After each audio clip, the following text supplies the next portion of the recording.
مردی از خانه‌ای که در آن سکونت داشت زیاد راضی نبود. بنابراین نزد دوستش در یک بنگاه املاک رفت و از او خواست کمکش کند تا خانه‌اش را بفروشد.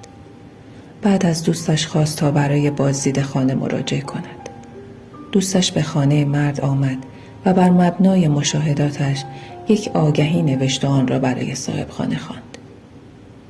خانه‌ای زیبا که در باغی بزرگ و آرام قرار گرفته، با تراسی بزرگ و مشرف به کوهستان و اتاقهای دلباز و پذیرایی وسیع و کاملا دلخواه برای خانواده‌های بچه دار.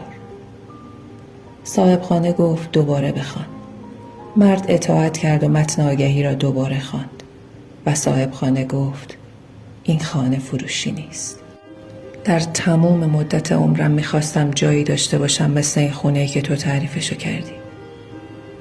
ولی تا وقتی که تو نوشته ها تو نخونده بودی نمیدونستم همچین جایی رو دارم.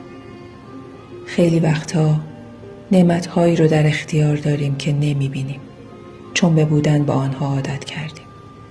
مثل سلامتی، مثل نفس کشیدن، مثل دوست داشتن، مثل پدر، مادر، خواهر، برادر، فرزند، دوستان خوب و خیلی چیزای دیگه که بهشون عادت کردیم.